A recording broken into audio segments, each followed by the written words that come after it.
এ বুড়ি, সে কখন থেকে বসে আছি, খাবার কখন দেবে তুমি? এর থেকে রবির দোকানে গেলেই ভালো হতো।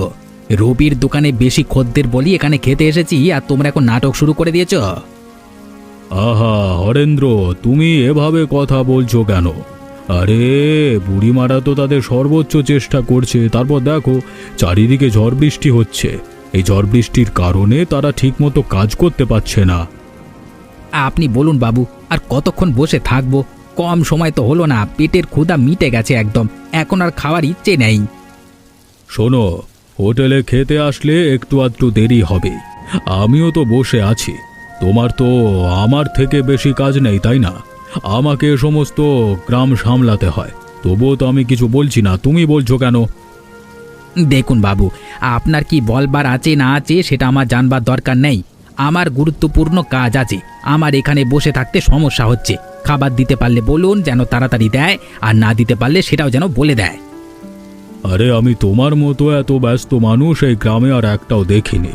মনে হয় তুমি রাজ্যের কাজ একসাথে করো। ধর, এখানেই আসারে আমার ভুল হয়েছে।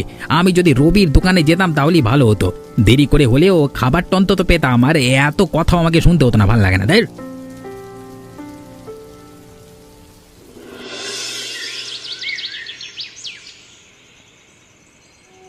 আর কতকাল এভাবে চলবে? আমাদের হোটেলটা তো এবার ঠিক করতে হবে। আমাদের হোটেলটা আগে কত ভালো ছিল, কত জনপ্রিয় ছিল, গ্রামের সব লোক আমাদের হোটেলেই আসতো। আর এখন গ্রামের লোকজন আমাদের হোটেলকে গরিব হোটেল বলে। ঠিক কইব বল, আমাদের যদি টাকা পয়সা থাকতো তাহলে তার হোটেলটা এভাবে ফেলে রাখতাম না। অবশ্যই হোটেলটাকে মেরামত করে সুন্দর একটা রূপ দিতাম, তাহলে হয়তো আর গ্রামবাসীরা আমাদের হোটেলকে নিয়ে হাসাহাসি করতে পারতো না। হাসাহাসি করে সেটা ঠিক আছে, তবে এই যে জনসম্মুখে আমাদেরকে অপমান করে, আমাদের হোটেলকে ছোট করে কথা বলে, এটা আমার একদম সহ্য হয় না। আজকে দেখলি তো, হারেন তো কেমন চন্দ্রশেখর বাবুর সাথে তর্ক করলো আমাদের হোটেলটা নিয়ে। ওই কথা আর কি বলবি, অত সব সময় মানুষের পেছনে লেগে থাকে।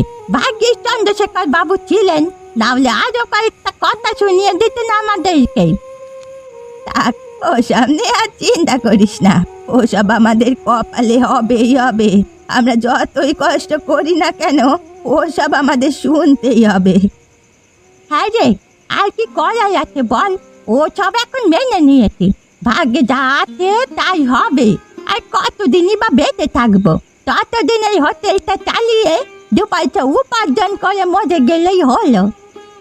উপরওয়ালা যে আমাদের এতটুকু উপার্জন করার ক্ষমতা এখনো রেখেছেন, এই জন্য উপরওয়ালার প্রতি কৃতজ্ঞ।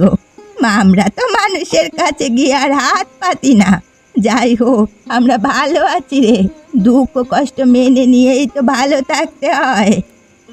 ঠিকই বলেছিস, তুই একদম ঠিক বলেছিস।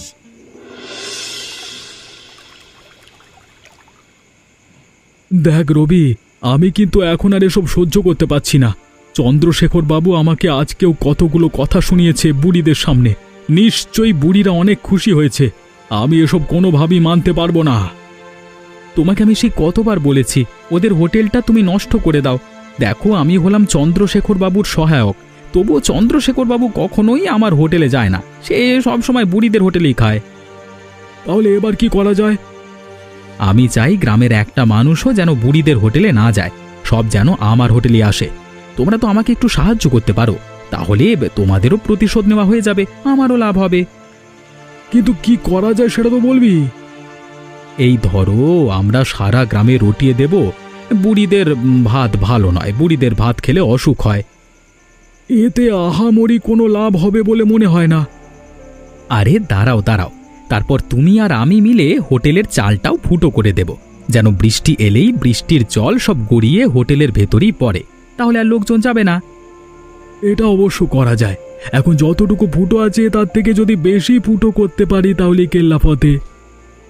দাঁড়াও দাঁড়াও, এর পাশাপাশি আরও উপায় আমাদের কাছে আছে। ওরা যখন চাল কিনে নিয়ে আসবে, তখন আমরা লুকিয়ে লুকিয়ে সেই চালে নকল পাথর মিশিয়ে দেব, তাহলে গ্রামের লোকজন ছি ছি করবে, আর আমরা সমস্ত লোকজন আমাদের হোটেলে টেনে নেব। ঠিক আছে, তাহলে কাজ শুরু করে দেওয়া যাক। আমার আর তর সইছে না, আমি আমার প্রতিশোধ নিয়েই ছাড়ব।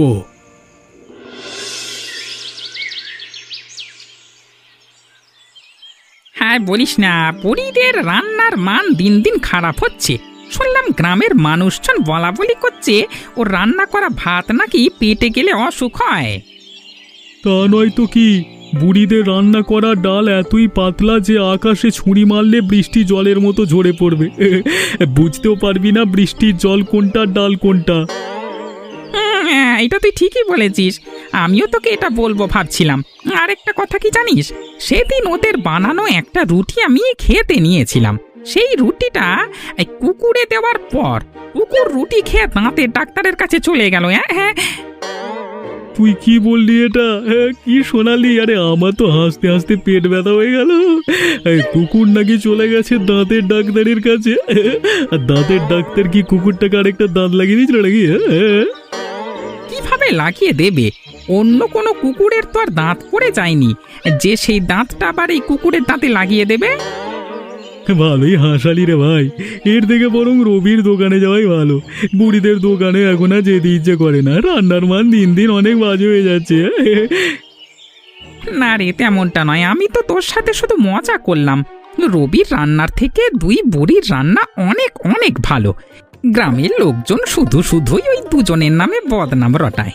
আমি সেগুলোই একটু তোকে বলবার চেষ্টা করলাম, এমন কিছুই নয়। তাছাড়াও বুড়িরা এখন বুড়ো হয়ে গেছে, তাদের এখন হোটেল চালাতেই কষ্ট হয়। তার উপরে সব রান্না বান্না, খদ্দের দেখা নিজেরাই তো একা সামলায়, তাই একটু আধটু কাজে ভুলভ্রান্তি হয়েই থাকে। হ্যাঁ রে, এটা যদি আমরা না দেখি তাহলে কে দেখবে বলতো? বুড়িরা তো আমাদের গ্রামেরই সেবা করে আসছে এত বছর। একদম ঠিক তাই, আমরা সব সময় বুড়ির দোকানেই যাব।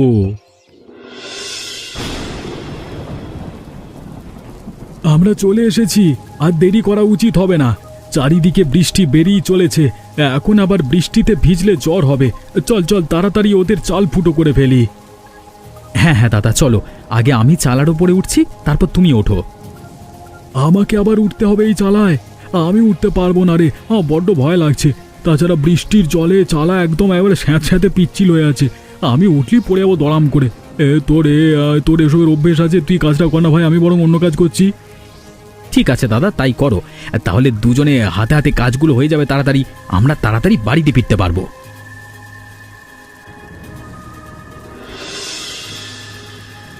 কই রে রবি, তোর হলো? আরে এইদিকে আমি তো আমার কাজ সেরে ফেলেছি, তুই একটু তাড়াতাড়ি কর, এখান থেকে তো যেতে হবে, বৃষ্টি ক্রমাগত বাড়ছে। হ্যাঁ গো দাদা, আমাকে আরেকটু সময় দাও। তোমার মতো আমার কাজ তো সহজ নয়, চালা অনেক পিচ্ছিল, কত বছর ধরে পরিবর্তন করে না কে জানে, পা রাখাই যাচ্ছে না কোনোভাবে। সাবধানে কাজ করিস, আবার পড়ে যাসনি যেন, তাহলে কিন্তু সবাই বুঝে যাবে আমরা বুড়িদের হোটেলের ক্ষতি করবার জন্য এখানে এসেছিলাম, ধরা পড়ে যাবো আমরা। না গো দাদা, ধরা পড়লে হবে না, আমি সাবধানে কাজ করছি, আর একটু সময় দাও আমাকে, সব জায়গায় ফুটো করতে হবে না তো। বেশ বেশ, আমি নিচে তোর জন্য অপেক্ষা করছি, কাজ শেষ করে তাড়াতাড়ি নেমে আয়।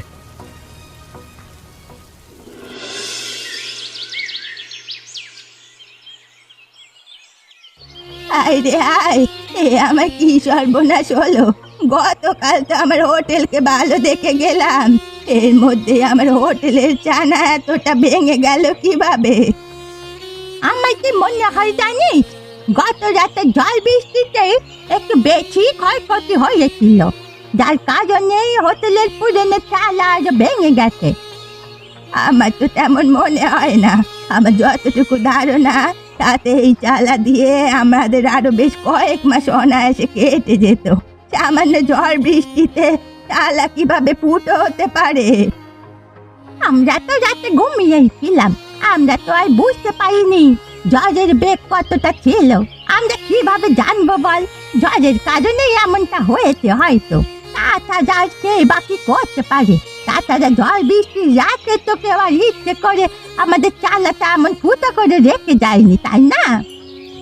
এটা অবশ্য ঠিক কথাই বলেছিস, আমরা তো কারো কোনো ক্ষয়ক্ষতি করিনি যে তারা এসে আমাদের ক্ষতি করে যাবে। তাও আবার এই ঝড় বৃষ্টির রাতে। হয়তো আমারই বুঝতে ভুল হয়েছে। এইবার আমরা কি করব? আমাদের হাতে তো আর কোনো উপায় রইল না। হাতে দুটো পয়সাও নেই যে তালাটা ঠিক করব। তাছাড়া এই বর্ষাকালে এই হোটেল নিয়ে এখন বড় বিপাকে পড়ে গেছি। এমনিতেও আমাদের দোকানে খদ্দের আসে না, এখন এই অবস্থাতে আরও কেউ আসবে না। সামান্য বৃষ্টি হলেই হোটেলে গড়িয়ে ভেতরে জল চলে আসে। মানুষের বসার জায়গাটুকু এখন খালি নেই। কিছু একটা উপায় আমরা বের করবো। এখন চল, আর কান্নাকাটি করে লাভ নেই।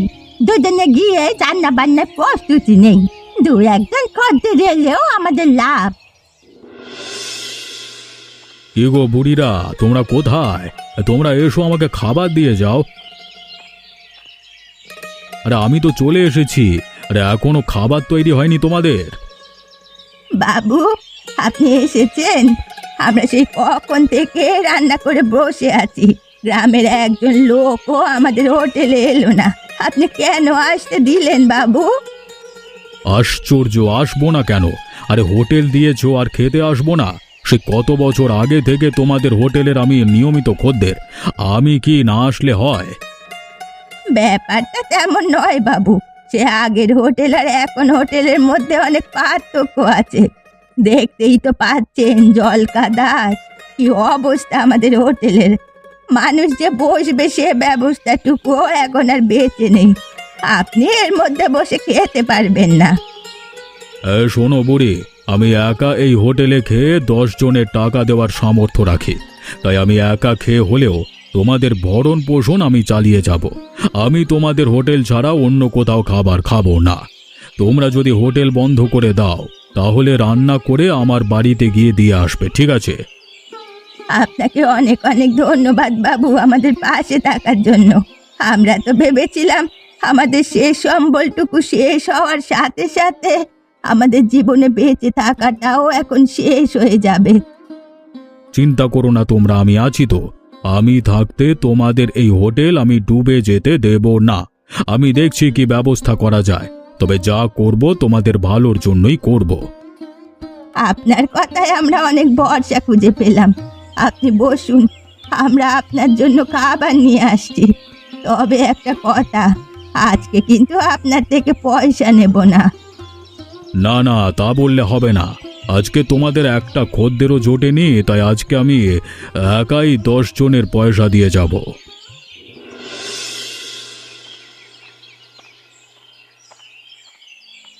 আরে বাবু, আমার কি সৌভাগ্য! আমারই ব্যবসায়ী প্রথম আপনি আমার দোকানে এলেন। আসুন আসুন, বসুন বাবু। আমি এখানে বসতে আসিনি, অথবা তোর খাবার খেতেও আসিনি। তোর নামে আমার কাছে বিচার এসেছে। গ্রামবাসীরা তোর নামে বিচার দিয়েছে। তোর জন্য নাকি গ্রামবাসীরা অসুস্থ হয়ে পড়ছে। আমার জন্য অসুস্থ হয়ে পড়ছে? মানে কি বলছেন আপনি? আমি সত্যি কথাই বলছি। গ্রামের লোকজন সাক্ষী আছে। তারা তোর দোকানের খাবার খেয়ে অসুস্থ হয়ে পড়ছে। তুই তোর খাবারে কি গন্ডগোল করিস? বাবু, এত বছর যাবৎ ব্যবসা করে আসছি, কখনো গ্রামের লোকজন আমাকে নিয়ে খারাপ কথা বলতে পারিনি। আমি নিশ্চিত এটা কারোর ষড়যন্ত্র অথবা অন্য কিছু খেয়ে গন্ডগোল হয়েছে। আমার দোকানের খাবার খেয়ে গন্ডগোল হতে পারি না। ওসব কিছু শুনে আমার লাভ নেই। আমার কাছে বিচার এসেছে, তাই আমাকে বিচার করতেই হবে। আপনাদের কাছে তো প্রমাণ নেই বাবু যে আমার খাবার খাওয়ার পরেই এসব গন্ডগোল হয়েছে। হতে পারে অন্য কোনো খাবার খেয়ে গন্ডগোল হয়েছে, অথবা কোনো রোগবালাই হয়েছে। শুধু শুধু আমার খাবারের বদনাম না করলেই হয় না। তার মানে তোর কোনো প্রমাণ চাই, তাই তো? ঠিক আছে, আমি প্রমাণ নিয়ে তারপরেই তোর কাছে আসব এবং তারপর তোর বিচার হবে। ঠিক আছে বাবু, আমিও সেই অপেক্ষাতেই আছি। যেদিন প্রমাণ নিয়ে আসবেন সেদিন আমি স্ব-ইচ্ছায় আপনার বিচারের রায় মেনে নেব।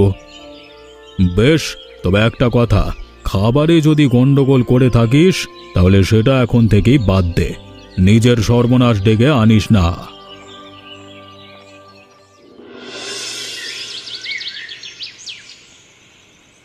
আমি তোমাকে কতবার বারণ করেছিলাম যে উল্টোপাল্টা পথে পয়সা খরচ করো না, শুনলে না তো আমার কথা।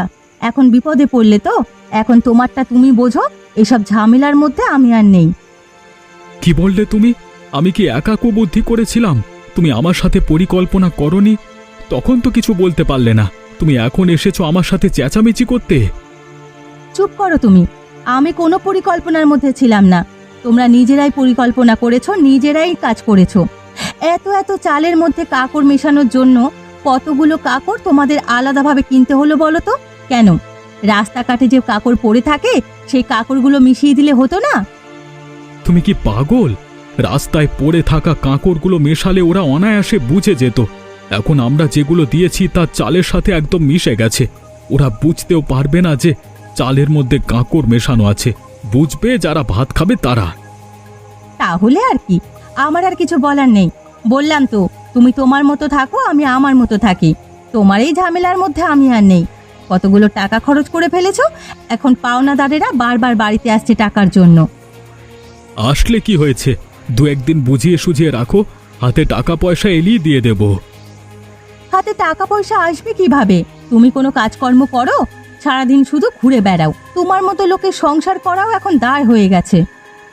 তাহলে যাও না, যেখানে ভালোভাবে সংসার করতে পারবে সেখানেই চলে যাও। আমার কাছে থাকবার দরকার নেই যত সব। যাব যাব, সময় হলে ঠিকই যাব। যখন যাব তখন তুমি ঠিক বুঝতে পারবে। যাই বলো না কেন ভাই, এই বুড়িদের হোটেলটাই আমাদের জন্য সঠিক ছিল। সে কত বছর আগে থেকে বুড়িদের হোটেলে খেয়ে আসছি, কখনো কোনো দিন কোনো সমস্যা হয়নি। যাই করি না কেন তাদের খাবারে কখনোই সমস্যা ছিল না। এটা সত্যি যে আমরা তাদের খাবার নিয়ে শুধু শুধু নিজেদের মধ্যে মজা দেওয়ার জন্য হলেও হাসাহাসি করতাম, তাই না? ঠিক কথাই বলেছো ভাই, আমিও সেই রকমই হাসাহাসি করলেও বুড়িদের হোটেলের খাবারেই অভ্যস্ত ছিলাম। কিন্তু এখন যেতে হচ্ছে রবির হোটেলের ভালো অখাদ্য। আর বলো না, সেদিন ভাত খেতে বসেছি, ভাত ভালোভাবে সিদ্ধই হলো না। মনে হলো একদম ধানের শীষ থেকে তুলে এনেছে। এইভাবে হলে হয় বলো? এই কাঁচা ভাত কি খাওয়া যায়? তুমি বলছো এই কথা? আমাকে সেদিন বুঝিয়ে সুঝিয়ে নিয়ে গেলে তাজা মাছ দিয়ে ভাত খাওয়াবে বলে। ও মা, সেই তাজা মাছ খেয়ে আমি 3 দিন কাশলাম। কাশলে কেন বলো তো? কি জানি, হয়তো মাছে ঠান্ডা লেগেছিল, আর সেই ঠান্ডা জ্বরের মাছ আমাকে খাইয়ে দিয়েছে। সেই কারণেই আমার ঠান্ডা লেগেছে। আরে দূর দূর, এই গ্রামে ভালো খাবারই পাওয়া যাচ্ছে না। এই মাঝে মধ্যে ইচ্ছে হয় পাশের গ্রামে গিয়ে খেয়ে আসি, শুধুমাত্র 2 ক্রোশ পথ হেঁটে যেতে হবে বলে যাচ্ছি না। কি আর করব, বুড়িদের হোটেলে বসবার জায়গা নেই। জানোই তো, সকাল থেকে রাত পর্যন্ত এক না করে বৃষ্টি পড়তেই থাকে, আর বৃষ্টির সমস্ত জল বুড়িদের হোটেলের ভেতরে ঢুকে যায়। এভাবে চললে হয় নাকি? তাহলে আমরা খাবার খাবো কোথায়? হ্যাঁ, হোটেল কি আমাদের গ্রামে আর একটাও থাকবে না? বুড়িদের হোটেলটা ঠিক করলেই তো পারে বুড়ি। কিভাবে ঠিক করবে তাও দেখি ওদেরকে বলে, ওরা কবে ঠিক করে।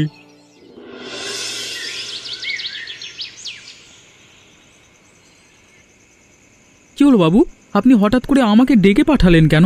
কিছু বলবেন? আর আপনি এখন শুয়েই বা আছেন কেন? অসুস্থ নাকি আপনি? আমাকে আমাকে এই অবস্থায় শুয়ে থাকতে দেখেও কিছু বুঝতে পারছিস না? আমি তোকে কেন এখানে ডেকে পাঠিয়েছি সেটাও তুই নিশ্চয়ই বুঝতে পারছিস না, তাই না? আশ্চর্য, আপনি যদি আমাকে সব খুলে না বলেন তাহলে আমি বুঝবো কিভাবে? বুঝবি না কেন? তোর দোকানের খাবার খেয়ে তো আজকে আমার এই অবস্থা। তুই বলেছিলিস না আমার কাছে কোনো প্রমাণ নেই? আমি কটা দিন তো তোর হোটেলের খাবার ছাড়া অন্য কোনো হোটেলের খাবার খাইনি, অথবা বাইরে একটা কিছু মুখে দিইনি। তাহলে আমি অসুস্থ হলাম কেন? এসব আজগুবি কথা বাবু। হয়তো গ্রামে এমন কোনো রোগ এসেছে যে রোগে আপনিও আক্রান্ত হয়ে গেছেন। এতে আমার খাবারের দোষ কোথায়? আমি হাতে নাতে তোকে প্রমাণ দেওয়ার পরেও তো বিশ্বাস করছিস না, তাই না? তুই স্বীকার করবি না যে তোর খাবারে গন্ডগোল আছে। ঠিক আছে, তোকে আমি উপযুক্ত শাস্তি দেব এর। আপনি আমাকে শাস্তি দেবেন কেন? আপনার কাছে তো কোনো প্রমাণ নেই। এই আহাম্মক, আমি স্বয়ং প্রমাণ হয়ে তোর সামনে শুয়ে আছি, তবু তোর প্রমাণ দরকার? তোর একটা হেস্তনেস্ত আমি করেই ছাড়ব এরপর। এটা কেমন কথা বাবু? কোনো কিছু হলেই আমার খাবারের দোষ? সবই বুঝি আমার দোষ? হ্যাঁ, এখন আমার ব্যবসা ভালো চলছে তো তাই কারো সহ্য হচ্ছে না। চুপ কর, তুই আবার সহ্য হবে না কেন? তোর থেকে আমার টাকা পয়সা কম নাকি? নাকি তুই বড় লোক হয়ে গেলে এই গ্রামের মোড়ল পদ তুই নিজে নিয়ে নিবি? তুই গ্রামের মানুষের অনেক ক্ষতি করেছিস, এর শাস্তি তোকে অবশ্যই পেতে হবে। এখন যা, সময় মতো বিচার হবে।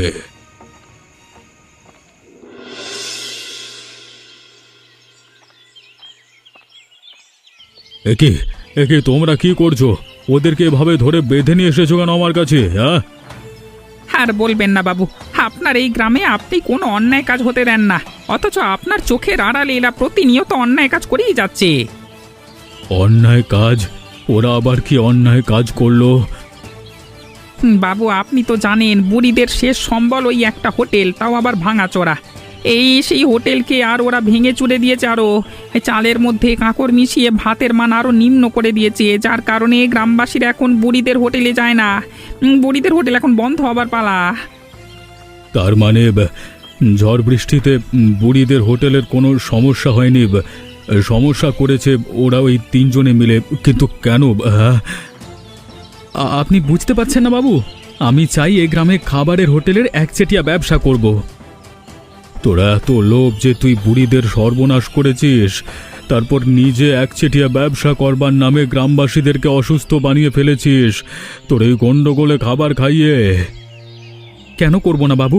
বুড়িরা এখন বুড়ো হয়ে গেছে, তারা আর কদিনই বা বাঁচবে। তাদের এখন কষ্ট করে এই ব্যবসা করবার কি দরকার? শুধু শুধু আমার ব্যবসা লোকসান হচ্ছে।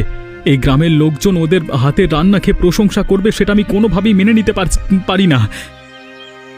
বেশ বেশ, যদি মেনে নিতে নাই পারিস, তাহলে আজকে থেকে এই বাজারে তোর হোটেল বন্ধ, আর কোনোদিন তুই এই ব্যবসা করতে পারবি না। আমার কাছে যে কাজ তুই করতিস সেই কাজও আজ থেকে আর নেই। এবার তুই পথে পথে ভিক্ষে করবি রে, কারণ গ্রামবাসীরা কোনো কাজ তোকে দেবে না।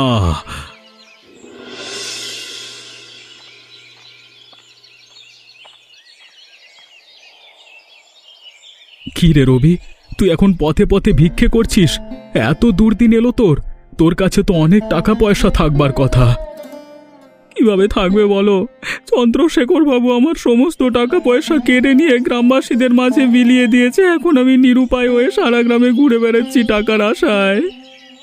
হায় রে, আমাদের এই গতি হবে সেটা তো বুঝতে পারিনি। চন্দ্রশেখর বাবু আমাদেরকে উচিত শিক্ষা দিয়েছেন। এখন যে আমরা পথে পথে ভিক্ষে করছি, এমন অবস্থাতে বুড়িদের আমরা টেনে নামিয়েছিলাম। ভালো হয়েছে, আরো করো মানুষের ক্ষতি। এবার বুঝতে পারলে তো অন্যের ক্ষতি করলে নিজেদেরও ক্ষতিতে পড়তে হয়। আমার কথা তো শুনলে না। চুপ করো তো তুমি আর কোনো কথাই বলবে না। এখানে রবি আর আমি কথা বলছি, তোমার কথা এখন আর সহ্য হচ্ছে না। সহ্য হবে কিভাবে? আমি তো ভালো কথা বলি, ভালো কথা তোমাদের গায়ে ফসকা পড়ে। তোমার যন্ত্রণায় ভালোভাবে দুদণ্ড কথাও বলতে পারি না। আমরা হয়তো এ গ্রামে আর কখনোই ফিরে আসবো না। ঠিক আছে দাদা, যেখানেই যাও আমাকে মনে রেখো। এ গ্রামে এলে হয়তো আমার সাথে দেখা হবে, আর জানি না দেখা হয় কি না। ভাগ্যের সন্ধানে এই গ্রাম থেকে কোন গ্রামে গ্রামে ঘুরতে হয় সেটাও এখন জানা নেই। বেশ বেশ, তাহলে এখন আসি।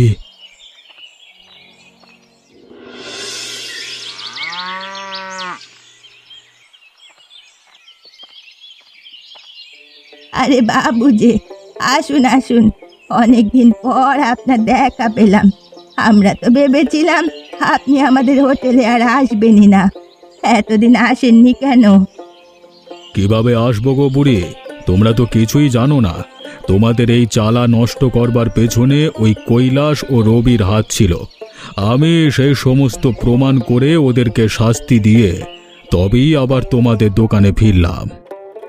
কি বলছেন বাবু? আমরা আবার ওদের কি ক্ষতি করেছি? ছোটবেলা থেকে ওদেরকে দেখে বড় হয়েছি, আর এখন ওরা কিনা আমাদের ক্ষতি করলো? সেসব কথা এখন বাদ দাও। প্রচুর ক্ষুধা পেয়েছে, আমি আবার আজকে নতুন অতিথিকে নিয়ে এসেছি, তাই ভালোভাবে খাবার দেবে, বুঝলে তো? হ্যাঁ বাবু, বুঝেছি। আপনারা দুজনেই বসুন। কোথায় যে বসতে দেব, বসারও জায়গা নেই। বাবা বাবা, চন্দ্রশেখর বাবু আপনি ঠিক কথাই বলেছিলেন। আপনি যা বলেছিলেন তার থেকেও দ্বিগুণ মজা পেয়েছি। হ্যাঁ, অনেক দিনে হলো এমন রান্না খাইনি। শুনলে তো বুড়িমা, তোমাদের রান্নার প্রশংসা আমাদের অতিথিও করছে। আমার অতিথি গুণগত মানের খাবারের মান ভালোই বোঝে।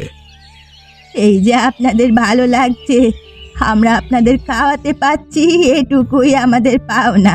এটুকু পেলেই আমাদের মন খুশিতে ভরে যায়। বুঝলে তো দাদা, এই হোটেল আগে বেশ জমজমাট ছিল, নামকরা হোটেল ছিল তো। তারপর ধীরে ধীরে এই হোটেলের এই অবস্থা হয়ে গেছে। এখন হোটেল চলে না বললেই চলে। আপনারা কোনো চিন্তা করবেন না, আমি আবার যখন এসেছি এই হোটেল আমি নতুন রূপে সাজিয়ে দিয়ে তারপর যাব। বুড়িদের শেষ সম্বল আবার তাদের হাতে ফিরিয়ে দেব। বাহ বাহ বাহ বাহ, আমিও অনেক দিন ধরে এটাই করব ভাবছিলাম, কিন্তু করা হয়ে ওঠেনি। এবার আপনি যখন সাহায্য করছেন, দুজন মিলিয়ে না হয় ওদের সাহায্য করি। অবশ্যই অবশ্যই, আমি রাজি আছি। আপনি শুরু করে দিন সমস্ত কাজকর্ম। কে বুড়িমা, তোমরা হোটেলকে পেয়ে আবার খুশি তো? অনেক অনেক খুশি বাবু। আপনাদের সহযোগিতায় আমাদের এই গরিব হোটেল আবার নিজের পায়ে দাঁড়িয়ে গেছে। এখন আর আমাদের কোনো চিন্তা নেই। এখন আমরা গ্রামের দুঃখী মানুষদেরকেও বিনামূল্যে খাবার বিতরণ করতে পারবো। আজকের এই খুশির দিনে আমরা সমস্ত গ্রামবাসীদেরকে বিনামূল্যে খাওয়াচ্ছি। অর্থাৎ আজকে আমাদের হোটেলে সবার নেমন্তন্ন। যাক, আপনাদের গ্রামে এসে একটা মহৎ কাজ করতে পেরেছি, এটাই অনেক। আপনারা আমার জন্য সবাই আশীর্বাদ করবেন। সব কিছু তো আপনার কারণেই হলো বাবু। আপনি যখনই এখানে আসবেন, আমাদের হোটেলে অবশ্যই আসবেন, আর পেজে খেয়ে যাবেন।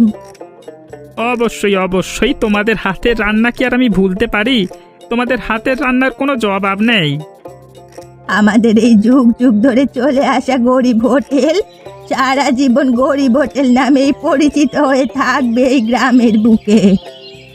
সাথে এই গ্রামের যত অসহায় ব্যক্তি আছে তাদের জন্য আমাদের যেখানে রান্না বান্না একদম বিনামূল্যে করে দেওয়া হবে, সব সময়ের জন্য।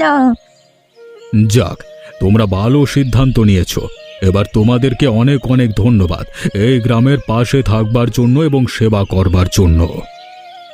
এমনই মজার মজার গল্প দেখতে আমাদের চ্যানেলটিকে সাবস্ক্রাইব করতে ভুলবেন না।